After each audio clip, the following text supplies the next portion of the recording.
الرحيم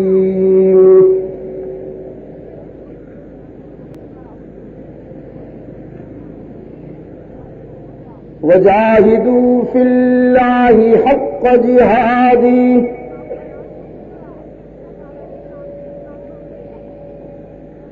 واجتباكم وما جعل عليكم في الدين من حرج ملة أبيكم إبراهيم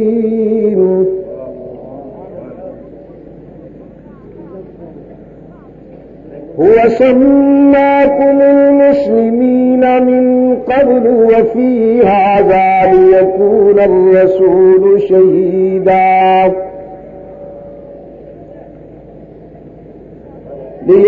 الرسول شهيدا عليكم وتكونوا شهداء على الناس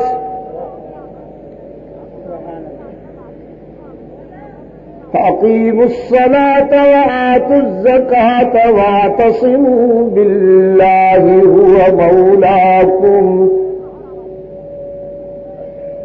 فنعم المولى ونعم النصير.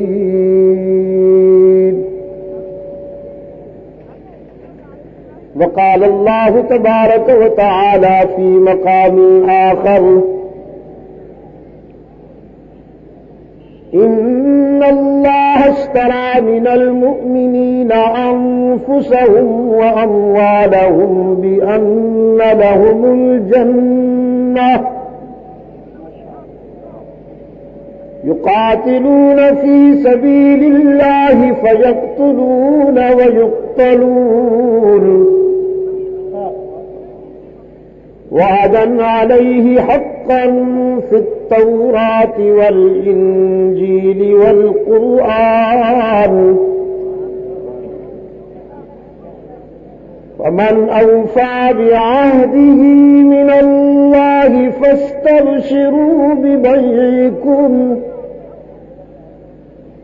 فاستبشروا ببيعكم الذي بايعتم به وذلك هو الفوز العظيم.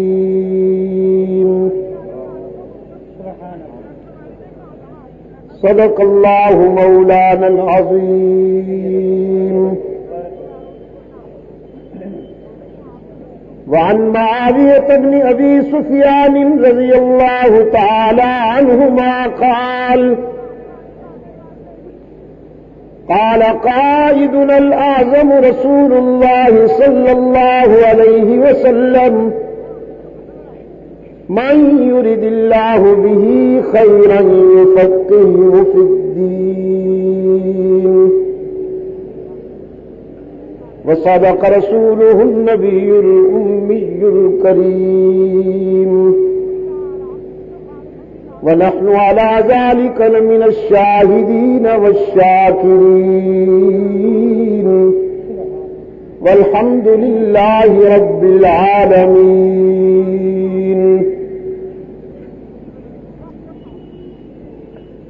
صدر اجلاس و صدر جماعت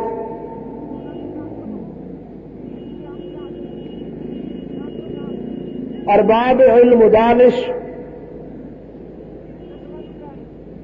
رفقائے جماعت محترم بزرگوں اور عزیز دوستوں،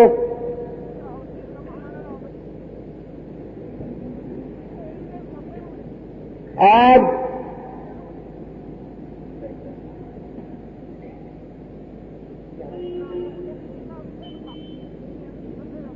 یہ کانفرنس جو 27 اگست کو شروع ہوئی تھی، 1986 27 اگست ہم یہاں شاہ ولی اللہ روڈ پر کراچی میں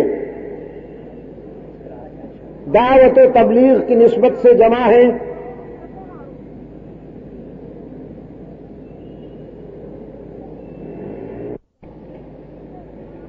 ذوالحجہ بہت ساری ہماری ملی تاریخ کا امین ہے۔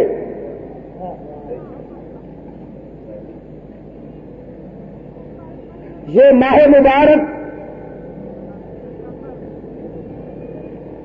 ہر سال ملت اسلامیہ کو اپنے شاندار ماضی کے حوالے سے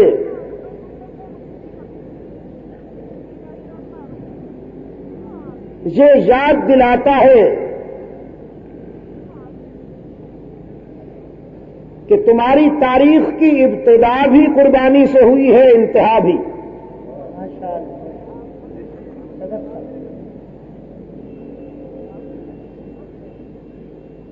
اس مبارک مہینے کی 10 تاریخ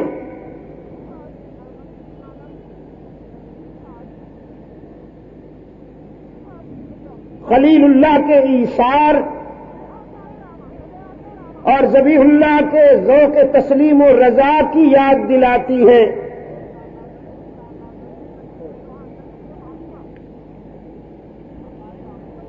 کہ جب سیدنا ابراہیم علیہ الصلاۃ والسلام نے امتثال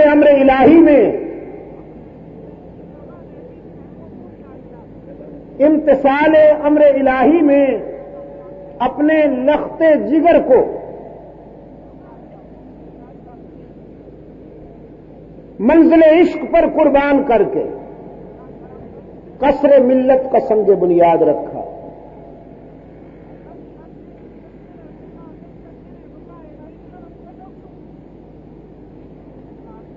پھر اس ماہ مبارک کی 18 تاریخ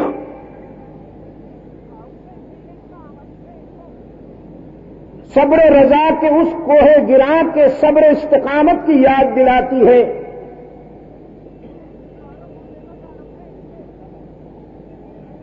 جن کی سیرت و شخصیت پر گفتگو کرنے کے لیے یہ روزہ کانفرنسیں تشکیل دی گئی ہے۔ عزیز دوستو،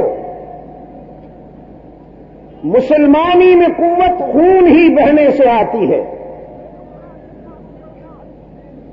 اگر آج کی گفتگو کو میں کوئی ٹائٹل دوں، کوئی عنوان دوں، تو پھر اس کا یہی عنوان سمجھ لیجیے کہ مسلمانی میں قوت خون ہی بہنے سے آتی ہے۔ قبریں سجانے سے نہیں آتی،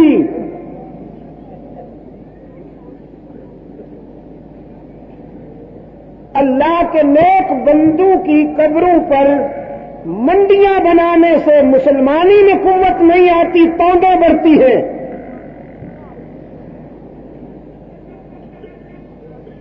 توندیں بڑھتی ہیں، باڈی میں اضافہ ہوتا ہے، بیلنس میں اضافہ ہوتا ہے، بینک بیلنس میں۔ لیکن مسلمانی میں قوت خون ہی بہنے سے آتی ہے۔ اسلام کا حرف اول ایثار اور قربانی سے شروع ہوتا ہے۔ ملت ابراہیمی کی بنیاد ہے خلیل اللہ کا کردار۔ اللہ نے آپ کو جب دعوت عمل دی ہے تو اس کردار کی یاد دہانی کرائی ہے۔ ملت ابیکم ابراہیم، تم اس عظیم روحانی باپ کی روحانی اولاد ہو کہ جس نے زندگی کا ایک ایک سانس احقاق حق اور ابطال باطل کے لیے، سچائی کا پرچم اونچا رکھنے کے لیے اور باتوں کا ہر نقش مٹانے کے لیے گزار دیا۔ خلیل اللہ مجاور نہیں، مجاہد تھا۔ اس نے امتثال امر الہی میں باطل کے بھڑکائے ہوئے شعلوں کو سینے سے لگایا۔ آگ جلانا باطل کا کام ہے،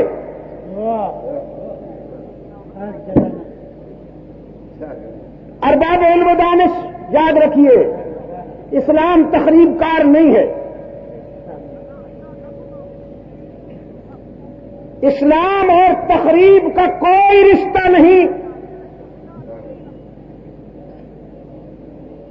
اور جو تخریب کرتا ہے وہ مسلمانوں کا نمائندہ نہیں۔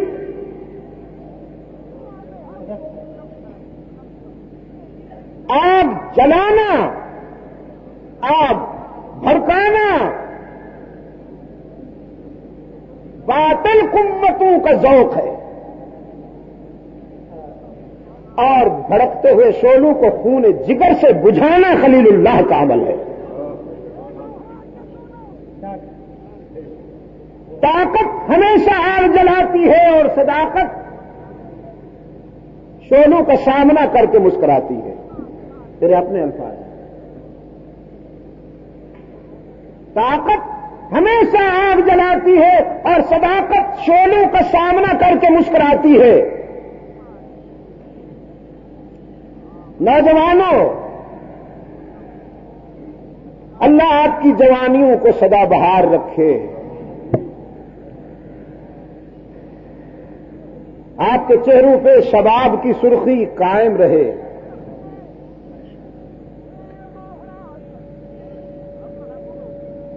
اپنی جوانی کو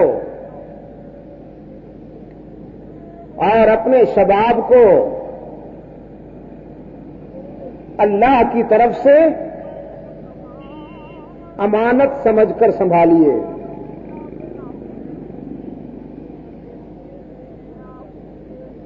جوانی کا مصرف کیا ہے؟ اسے کہاں خرچ کیا جائے؟ معاف کیجیے گا،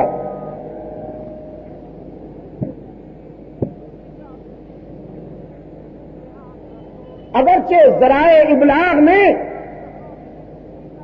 میرے عزیز نوجوانوں کو مس گائیڈ کیا ہے،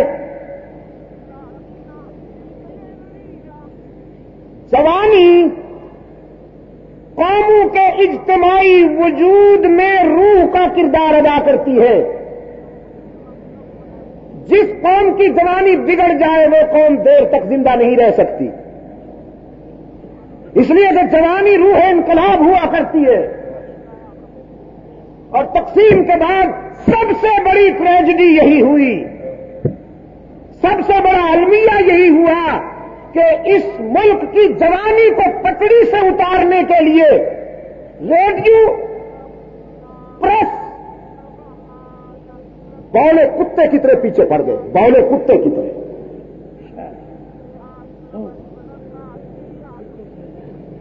ان کرداروں کو بلند و بالا کیا گیا جو اس ملک کی جوانی کو ڈائنامیٹ کریں۔ انہیں بلندیاں ملی، انہیں وی آئی پیز میں شامل کیا گیا، انہیں آج بھی کریڈٹ دیے جاتے، قومی اعزازات سے نوازا جاتا ہے ان کرداروں کو جو ناچتے ہیں، تھرکتے ہیں، جو جسم بیچتے ہیں اور اپنے جسم کی مختلف حرکتیں بیچتے ہیں، جنہوں نے اس قوم کی جوانی کا جنازہ اٹھایا ہے، اخلاق کا جنازہ اٹھایا ہے، اس کو حسن کارکردگی کے تمغے دیتے ہیں منافق، بلکہ رئیس المنافقین۔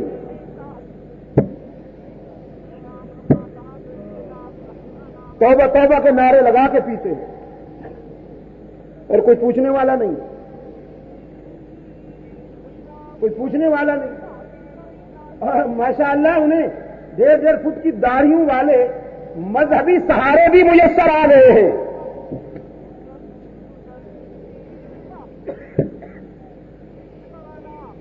میرا نوجوان یقین کیجئے مظلوم ہے، مجھے اس سے ہمدردی ہے، اور میں اپنے علماء سے کہا کرتا ہوں ان نوجوانوں پر فتوے نہ لگایا کرو، کہ کرے حسن شرافت ہیں ستم کے مارے۔ مسجدوں کو نفرت کے اڈے بنا دیا گیا ہے، یہ بنی نہیں بنائی گئی ہے، میں الزام لگاتا ہوں۔ انڈیا کی مسجدوں میں نفرت کیوں نہیں بڑھتی؟ وہاں تو سیکولرزم ہے وہاں. لیکن میں نے وہاں مشاہدہ کیا کہ وہاں کی مسجدوں سے آج بھی محبت تقسیم ہو رہی ہے. لیکن یہاں لوگ ہنستے ہوئے مسجد آتے ہیں، روتے ہوئے جاتے ہیں. خدا کے خوف سے نہیں، حضرات کی مہربانیوں سے. اکھاڑے بنا دیا گیا مسجدوں کو تاکہ نئی نسل ادھر کا رخ نہ کرے کہ صاحب یہ مولوی تو آپس میں لڑ رہے ہیں، ہم مسجدوں میں کیسے جائیں. مسجدوں کو نفرت کے اڈے بنا دیا گیا اور بد اخلاقی کے جو مراکز ہیں وہ محبت کے مراکز بنا دیے گئے. نتیجہ ظاہر ہے کہ مسجد ویران ہے اور وہاں قطار اندر قطار جوانی کھڑی ہوئی ہے.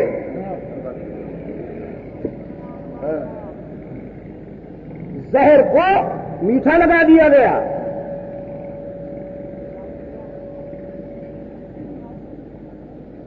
میں اپنے عزیز نوجوانوں کو مظلوم سمجھتا ہوں. یہ مظلوم ہے، ان کے خلاف بہت گہری سازش ہوئی ہے، لیکن انشاءاللہ وہ وقت قریب ہے.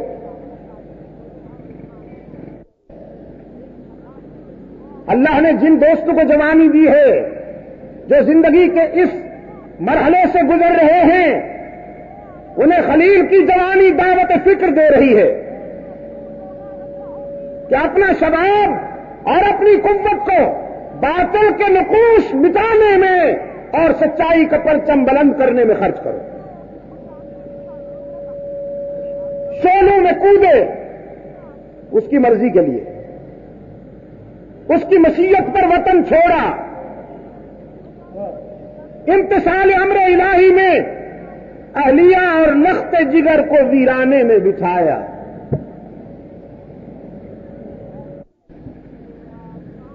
سیدنا ابراہیم علیہ الصلوۃ والسلام آپ کی ملی زندگی کا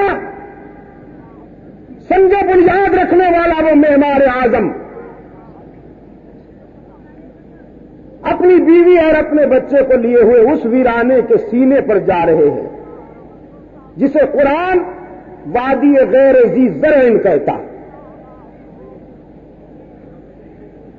کتنی اچھی بات کہی کسی صاحب نے. ان تین افراد کو خدا کا قافلہ کہا.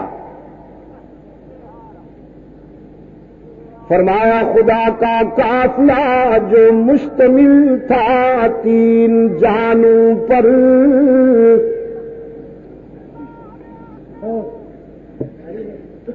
خدا کا قافلہ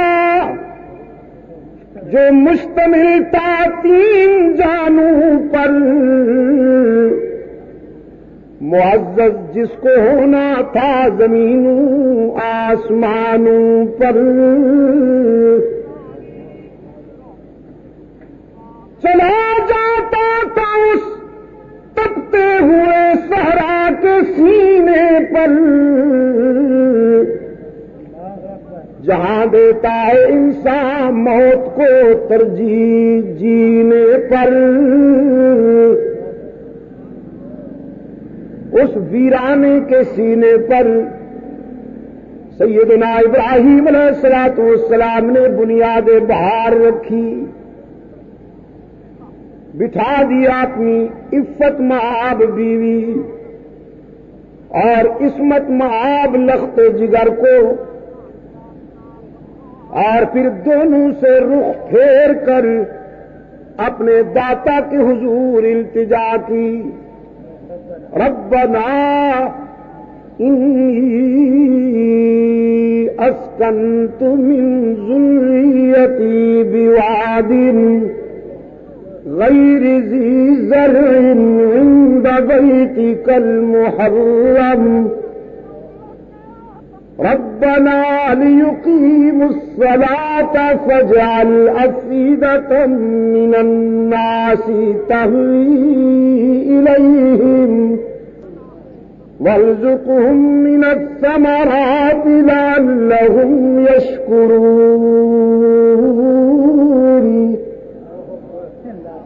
اے ہمارے رب، محض تیری رضا کے ذوق میں، تیری خوشنودی کے حصول کے ذوق میں اپنی متاع قلب و جگر اس ویرانے میں چھوڑ رہا ہوں۔ میں انہیں اکیلا چھوڑ کر جا رہا ہوں، لیکن تو انہیں اکیلا نہ رہنے دے۔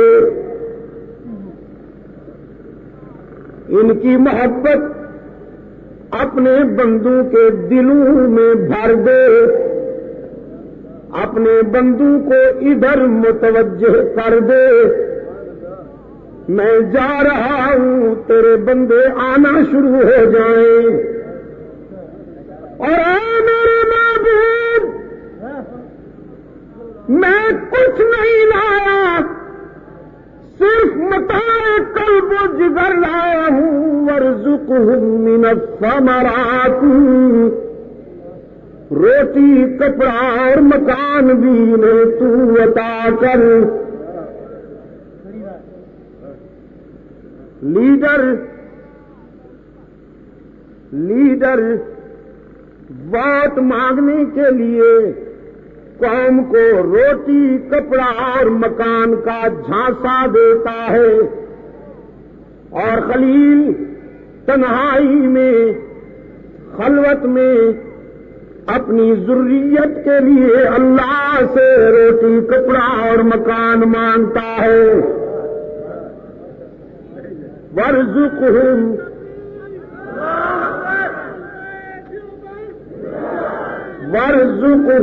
من الثمرات لعلہم یشکرون۔ الہ العالمین، تو انہیں رزق عطا فرما، اور رزق بھی دال روٹی نہیں مانگا، رزق بھی ثمرات مانگے، فروٹ مانگے۔ اے اللہ، تازہ انگور کھلائی نے، تازہ سیب کھلائی نے۔ روح کائنات خلیل کی اس ڈیمانڈ کو حیران تھی، کیا مانگتا ہے اور کہاں مانگتا ہے؟ کھڑا ہے اس دھرتی کے سینے پر کہ جہاں پانی کی بوند بھی نہیں ملتی، اور مانگتا ہے فروٹ۔ فروٹ تو باغات کا نتیجہ ہوتے ہیں، حدیقہ ہوگا تو ثمرات ہوں گے۔ جہاں حدیقہ ہی نہیں، اضافات الشرط فات المشروط، جہاں باغ ہی نہیں، جہاں نرسری ہی نہیں، وہاں فروٹ کہاں سے؟ کیا مانگتا ہے اور کہاں مانگتا ہے؟ خلیل کے عشق نے کہا، کیوں کہتے ہو کیا مانگتا ہے اور کہاں مانگتا ہے؟ تم یہ دیکھو میں کیا مانگتا ہوں اور کس سے مانگتا ہوں۔ اس سے مانگتا ہوں جو دے سکتا ہے۔ اور کراچی کے روشن ضمیروں، آج مکہ میں جا کر خلیل کی دعا کا شباب دیکھیے۔ دنیا میں جہاں کوئی پھل پیدا ہوتا ہے وہ مکہ میں ضرور ملتا ہے، گلا سڑا بھی نہیں، تازہ، بد ذائقہ بھی نہیں، خوش ذائقہ۔ یہاں کے پھل یہاں اتنے لذیذ نہیں ہوتے جتنے مکہ میں لذیذ بن جاتے ہیں، اس لیے کہ جب پھلوں کی پیٹیاں مکہ کے بلدیاتی حدود میں داخل ہوتی ہیں تو ان میں خلیل کی دعا کی تاثیر شامل ہوتی جاتی ہے۔ ویرانے میں بٹھایا اپنی اہلیہ کو اور اپنے لخت جگر کو، ربنا انک تعلم ما نخفی وما نعلن، اے ہمارے رب تو ہمارے ظاہر کو بھی جانتا ہے، انکا ربنا، انکا اے ہمارے رب تو ہی تعلم ما نخفی وما نعلن، جانتا ہے جو کچھ ہم ظاہر کرتے ہیں، جو کچھ ہم چھپاتے ہیں۔ خلیل کا عقیدہ سن لیا آپ نے، دلوں کے بھید جاننے والا کون؟ انسان کی فطرت ہے کہ وہ رب کا بن جائے، اگر وہ رب سے تعلق توڑ لے تو پھر سب کے در اللہ سے مانگے، اسی سے آرزوئیں وابستہ کرے، اسی کو ہر جگہ موجود سمجھے، اسی کے آگے دامن پھیلائے، اسی کو مختار کل مانے، اسی کو کارساز مطلق حاجت روا و مشکل کشا سمجھے، تو ساری کائنات سے مستغنی ہو جاتا ہے، ساری کائنات سے مستغنی ہو جاتا ہے۔ اور اگر خدا نخواستہ اس سے تعلق قائم نہ رہے تو پھر اس قسم کے مجسموں کے آگے دامن پھیلاتا ہے، جن پہ خود مکھیاں بھن بھنا رہی ہوتی ہیں، یہ ان کو اپنا مشکل کشا سمجھتا ہے۔ اس سے بڑی سزا کیا ہوگی؟ اس سے بڑی سزا کیا ہوگی؟ میرے عزیز دوستوں، خلیل اللہ کی ان التجاؤں میں اور دعا میں بھی یہی روح کام کر رہی ہے کہ دلوں کے بھید جاننے والا کون ہے؟ ہم جو ظاہر کرتے ہیں اور جو ہم دلوں میں باتیں رکھتے ہیں ان کو کون جانتا ہے؟ فرمایا الہ العالمین اپنی بیوی اور اپنے بیٹے کو معاذ تیری رضا اور خوشنودی کے لیے ویرانے میں چھوڑ کر جا رہا ہوں۔ چھوڑا اور چل دیے۔ اسماعیل کا بچپن گزرا، لڑکپن آیا، رب العالمین نے فرمایا ابراہیم اب اپنی محبوب شے میرے راستے میں قربان کر کے دکھائیے۔ خلیل اللہ کی فراست نے اپنے وجدان کی گہرائیوں میں اللہ کے بعد محبوب شے ڈھونڈ لی، وہ تو میرا بیٹا ہی ہو سکتا ہے، جسے رات کی تنہائیوں میں اللہ سے مانگا تھا رب ہب لی من الصالحین۔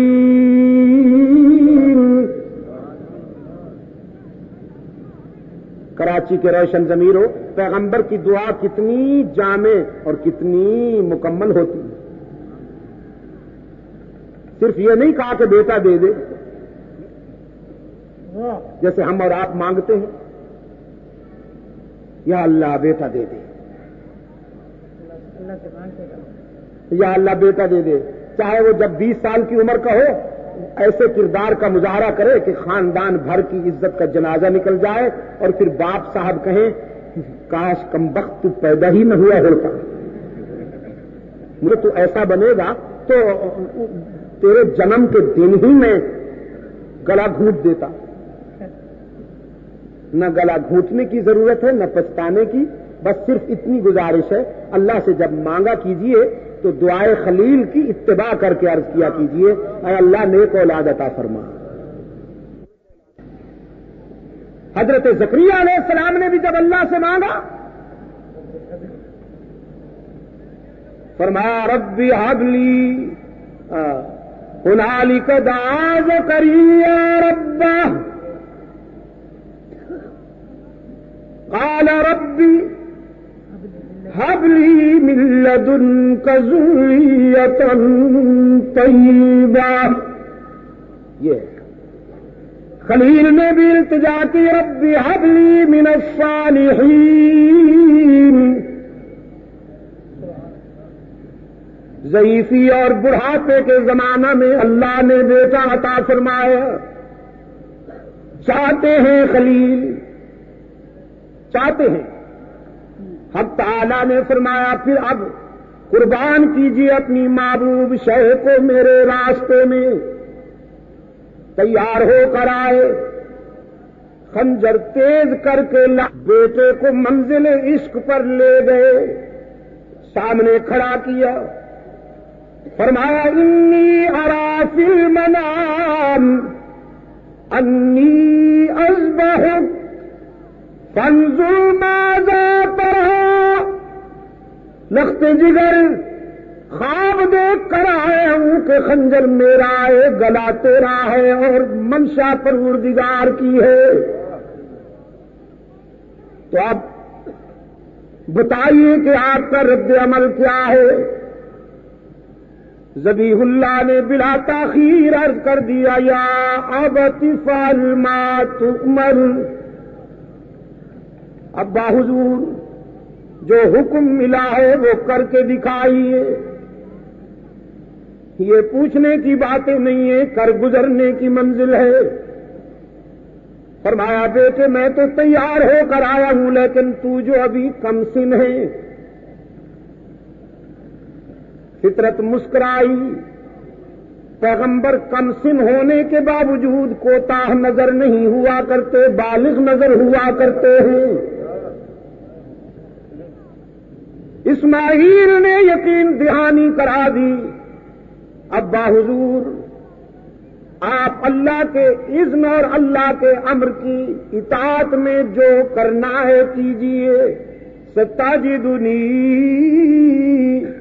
انشاء اللہ من الصابرین.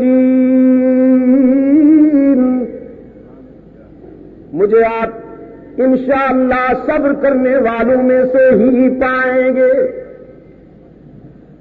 قرآن پاک نے فرمایا فلما اسلما وتلہ للجبین. دونوں تیار ہو گئے. کون دونوں؟ دونوں پیغمبر تیار ہو گئے. ایک خنجر چلانے کے لیے, دوسرا گلا جھکانے کے لیے.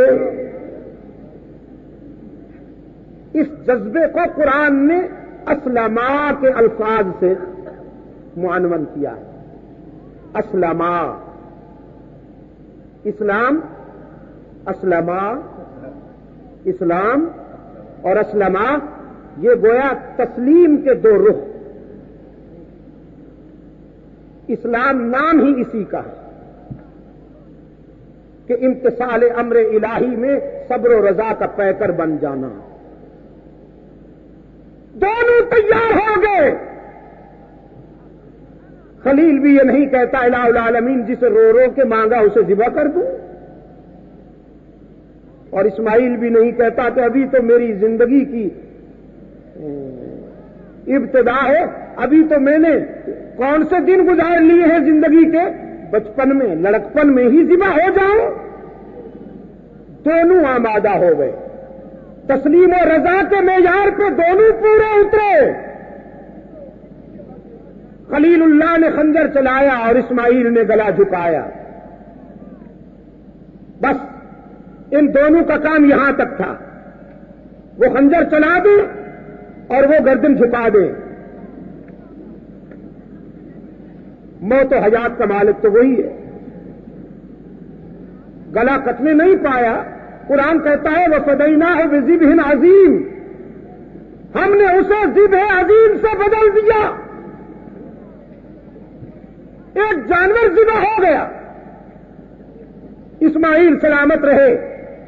خلیل نے دیکھا کہ بیٹا تو سلامت ہے, جانور ذبح ہو گیا. سوچنے لگے کہیں نشانہ خطا تو نہیں ہوا.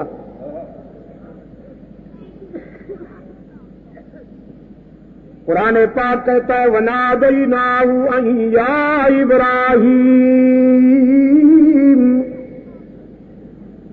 ہم نے اپنے خلیل کو پکارا. نشانہ خطا نہیں ہوا کرتا پیغمبر کا. پیغمبر کا نشانہ کبھی خطا نہیں ہوا کرتا.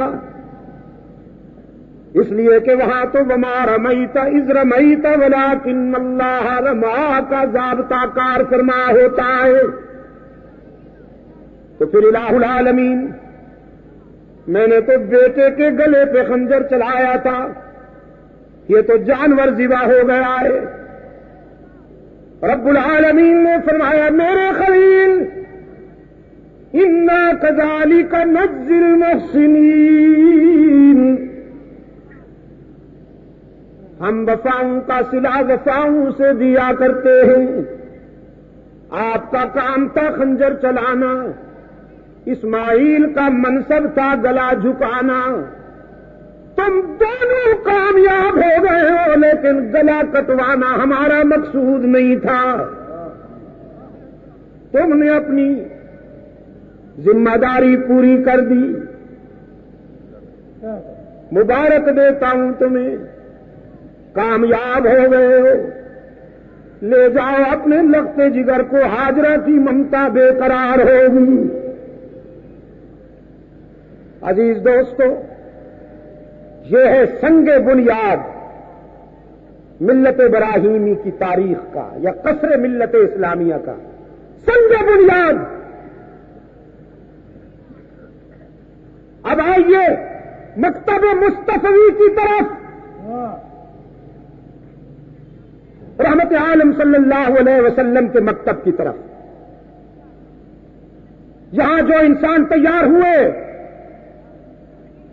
انہوں نے اللہ کے راستے میں ہنس ہنس کر جانے دی یا رو رو کر؟ میں یہ ایسے نہیں پوچھ رہا، اس کا ایک مطلب ہے۔ رحمت عالم صلی اللہ علیہ وسلم کے غلاموں نے راہ حق میں ہنس ہنس کر جانے دی یا رو رو کر؟ مسکرا مسکرا کر نا۔ تو میں نے اس دن ایک بات کہی تھی، وہ دہراتا ہوں آج، صدر اجلاس کی اجازت مسجد میں، اسے میدان میں کہنا چاہتا ہوں۔ محمدی دارالعلوم کا ایک فیض یافتہ، کملی والے کے مکتب کا ایک شاگرد موت سے آنکھیں چار کیے کھڑا ہے، سفیر بن کر آیا ہے اللہ کے رسول کا، خط لایا ہے اسلام کے دشمن کے پاس، رحمت للعالمین صلی اللہ علیہ وسلم کا۔ عامر بن طفیل کے دربار میں سفیر رسول حضرت حرام ابن ملحان کھڑے ہیں رضی اللہ تعالی عنہ۔ عامر کے دربار میں رحمت عالم صلی اللہ علیہ وسلم کا شاگرد جب آیا تو سر اونچا کر کے آگے بڑھتا رہا اور مکتوب رسالت عامر کو سونپا۔ عامر بن طفیل کے لیے مسلمان کی یہ ادا کہاں قابل برداشت تھی کہ وہ میرے سامنے جھکا ہی نہیں۔ اس کے دربار کے یہ آداب تھے کہ جو بھی آئے سر جھکا کے آئے، لیکن محمد عربی صلی اللہ علیہ وسلم کا نمائندہ یہ بتانا چاہتا تھا، سنگینوں کے اور تلواروں، نیزوں اور بھالوں کے ہجوم میں یہ بتانا چاہتا تھا کہ مسلمان کا سر صرف اللہ کے آگے جھکتا ہے اور کسی کے آگے نہیں جھکا کرتا۔ سر بلند ہو کے آیا، مسلمان صرف اللہ کے آگے سر نگو ہوتا ہے، بندوں کے آگے سر نگو نہیں ہوتا، سر بلند ہوتا ہے۔ سر بلند ہو کے آیا اور اللہ کے رسول صلی اللہ علیہ وسلم کا مکتوب عامر بن طفیل کو دیا۔ اس شقی نے مکتوب رسالت کا مطالعہ کرنے کے بعد جنایت اور کمینگی کی حد کی کہ مکتوب رسالت کو ٹکڑے ٹکڑے کیا اور خط کے ٹکڑے سفیر رسول حضرت حرام ابن ملحان کے منہ پہ دے مارے۔ حرام کی آنکھیں سرخ ہو گئیں۔ عامر بن طفیل نے عقب میں بیٹھے ہوئے ایک قبائلی درندے کو اشارہ کیا جس نے پشت کی جانب سے نیزہ پھینکا۔ عامر بن طفیل کی پشت میں لگا اور وہ نیزہ سینے سے پار ہو گیا، خون فوارہ بن کر نکلا۔ بخاری کے اوراق میں، بخاری شریف کے ورقوں پر